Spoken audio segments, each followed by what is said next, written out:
সূরা আল মুলক।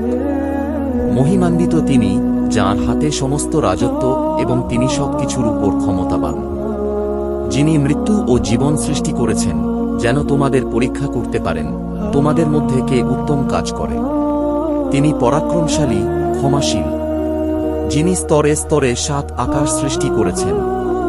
তোমার দয়াময় আল্লাহর সৃষ্টিতে কোনো অসামঞ্জস্য দেখবে না। আবার চোখ ফেরাও, কোনো ত্রুটি দেখতে পাও।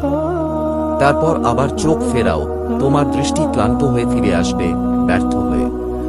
আমি নিকটবর্তী আকাশকে প্রদীপমালায় সাজিয়েছি এবং শয়তানদের জন্য তা গুলি নিক্ষেপ করেছি এবং তাদের জন্য প্রস্তুত করেছি জ্বলন্ত আগুনের শাস্তি।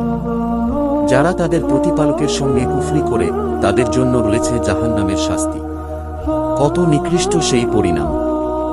যখন তারা সেখানে নিক্ষিপ্ত হবে তারা তার গর্জন শুনবে যা ফুটে উঠছে, যেন তা ক্রোধে ফেটে পড়ছে।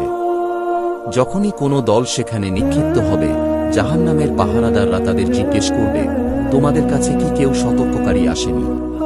তারা বলবে, হ্যাঁ, আমাদের কাছে সতর্ককারী এসেছিল, কিন্তু আমরা তাকে মিথ্যা বলেছি এবং বলেছিলাম আল্লাহ কিছুই অবতীর্ণ করেননি।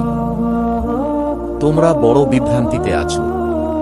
আর তারা বলবে, যদি আমরা শুনতাম বা বুঝতাম তাহলে আমরা জাহান্নামীদের মধ্যে থাকতাম না। ফলে তারা তাদের পাপ স্বীকার করে ফেলবে। এখন দূর হয়ে যাক জাহান্নামের বাসিন্দারা। যারা অদৃশ্যভাবে তাদের প্রতিপালককে ভয় করে তাদের জন্য রয়েছে ক্ষমা ও মহাপুরস্কার।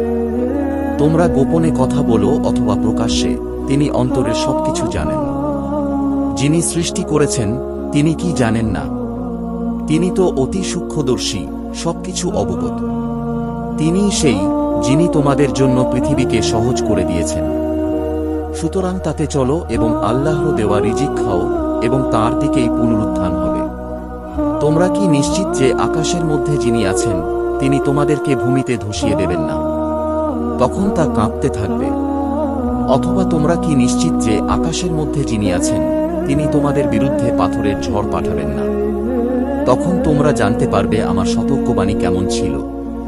তাদের পূর্ববর্তী লোকেরা সত্যকে মিথ্যা বলেছে। তখন কেমন ছিল আমার শাস্তি?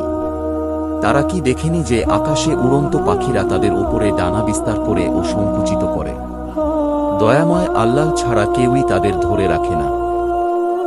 নিশ্চয়ই তিনি সবকিছু দেখেন। তোমাদের জন্য কে এমন বাহিনী আছে যা তোমাদের সাহায্য করবে দয়াময় আল্লাহ ছাড়া? কুফরির লোকেরা ভ্রান্তির মধ্যে রয়েছে। কে তোমাদেরকে রিজিক দেবে যদি তিনি তাঁর রিজিক বন্ধ করে দেন? তবুও তারা অধ্যত্বে ও বিরূপতায় নিমজ্জিত। যে ব্যক্তি মুখে হোঁচ খেতে খেতে চলে সে কি সে ব্যক্তির মতো যে সোজা পথে চলে সঠিকভাবে? বলো, তিনিই তোমাদের সৃষ্টি করেছেন, তোমাদের জন্য কর্ণ, চক্ষু ও হৃদয় সৃষ্টি করেছেন। তোমরা খুবই কম কৃতজ্ঞতা প্রকাশ করো। বলো, তিনিই তোমাদেরকে পৃথিবীতে ছড়িয়ে দিয়েছেন এবং তাঁর কাছেই তোমাদেরকে একত্রিত করা হবে। তারা বলে, এই প্রতিশ্রুতি কবে পূর্ণ হবে যদি তোমরা সত্যবাদী হও? বলো, এ সম্পর্কে জ্ঞান তো শুধু আল্লাহর কাছেই রয়েছে, আমি তো একজন স্পষ্ট সতর্ককারী মাত্র। যখন তারা শাস্তিকে সামনে থেকে দেখতে পাবে তখন কুফরির লোকদের মুখ বিকৃত হয়ে যাবে এবং বলা হবে, এটাই তো ছিল যার বিষয়ে তোমরা জানতে চেয়েছিলে।